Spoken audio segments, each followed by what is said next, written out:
Ku tsaya ku ji abin da zai faru a 2026, ji sai na gaya muku abin da zai faru. Wani ilimin ko da kana tunanin bai da amfani gare ka, yana da kyau ka sani, sabida idan ka shiga tsakanin waɗanda suka yarda da wannan ilimin sai ka fahimci abin da sai ka san irin oke ai ga abin da ga dalilin da yasa suka yarda da abu kaza.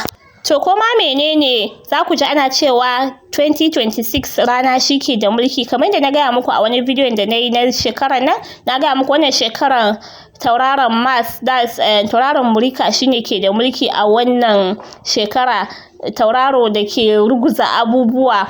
To wannan shekarar da za mu shiga 2026 shi kuma tauraron rana, yanda lissafin take shine 2026 is 2 plus 0 plus 2 plus 6. Idan ka haɗa lissafin gabaki ɗaya zai baka 10 sai ka sa 1 plus 0 kuma still 1 ne. Kun san aka ce life is a series of 1 to 9. To yanzu mun gama, mun completing cycle, an gama. Yanzu 2025 is 9, in ka lissafa zai bada 9. To an gama wannan 9, za a sake shiga sabuwar chapter.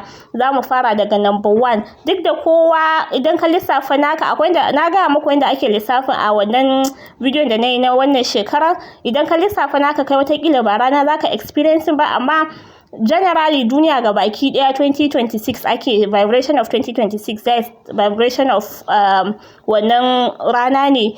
Mun gama 2025 ko za mu gama 2025 vibration of Murika, hayaniya, mutuwa, ta'addanci, rashin kwanciyar hankali, duk da wasu ba su experience wani rashin kwanciyar hankalin ba.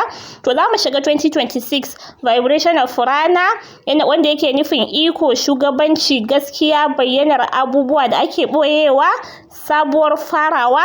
Hasashen Najeriya a shekara ta 2026 ba shekara ta al'ada ba ce, shekara ce da za ta kawo canji, kariya, fitowa da gaskiya da sabuwar hanya ga ƙasa.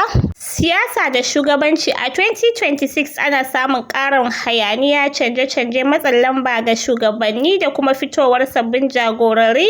Bi ma'ana a Najeriya za a samu ɗan ƙarin tashin hankali na siyasa, ƙarin buƙatar gaskiya na adalci, muryar matasa za ta ƙara ƙarfi, gyare-gyare a wasu ɓangarori na gwamnati. A ɓangaren tattalin arziki, rana tana kawo sabuwar farawa. Na gaya muku namba ce ta ɗaya, farawa. To a Najeriya za ta nuna sabon ci gaba a kasuwanci, ƙaruwa a ɓangaren solar energy, ƙarin fitowa na 'yan kasuwa masu zaman kansu, haɗin gwiwa daga ƙasashen waje, sabbin damar aiki ga matasa. Ba wai duka matsala za ta tafi ba, amma a 2026 za a fara ganin haske. Bayyanar gaskiya da abubuwa da ake ɓoyewa. Rana tana tona gaskiya, kamar yadda Hausawa ke cewa rana maganin duhu ko? Haske ne maganin duhu, to hasken rana maganin duhu. 2026 za ta kawo bayyanar wasu al'amura da aka daɗe ana ɓoyewa.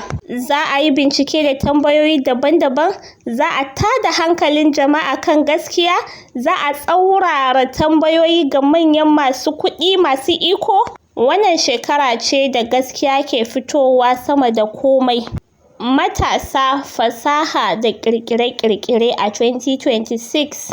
Najeriya tana da ƙarfin matasa. A 2026 za a ga ƙaruwa a ƙirƙire-ƙirƙire, ci gaba a technology da media. Matasan Najeriya za su bayyana a sabbin idea da businesses.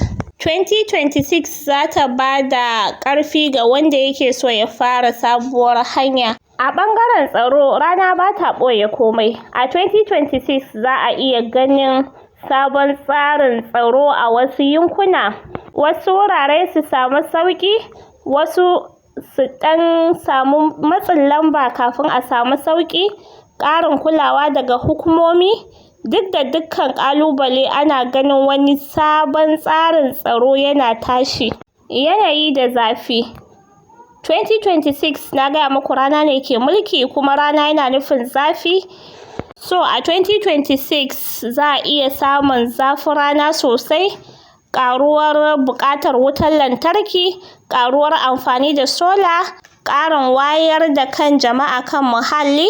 Najeriya za ta fi yin magana kan canjin yanayi da. A ɓangaren ruhaniya, shekarar rana tana nuni da wayewar hankali, neman ma'ana, rahama, ci gaban ruhaniya. A Najeriya za a ga ƙarin masu ilimin halitta da gargajiya, ƙaruwar masu yin bayanai akan ruhi, kiran mutane zuwa gaskiya da tsafta, ƙarfin mata a fannin ruhaniya. Takaita maku 2026 ga Najeriya na nufin gaskiya za ta bayyana, za a fara samun gyara, matasa za su ƙara tasiri, tattalin arziki zai za a samu sabuwar hanya na tattalin arziki, sabbin shugabanni da sabbin ideas za su fito, ruhi da hikima za su ƙara ƙarfi. Akwai abubuwa da yawa da nake so na faɗa akan 2026, so wannan akan Najeriya ne. Zan zo da bidiyo akan yadda za ka fahimci abin da kai zai faru da kai, wani number ne zai yi controlling ɗinka a 2026. So ku kasance tare da ni, insha Allah zan kawo muku abubuwa daban-daban. Me za ku ce? Allah ya sa mu dace. Na gode.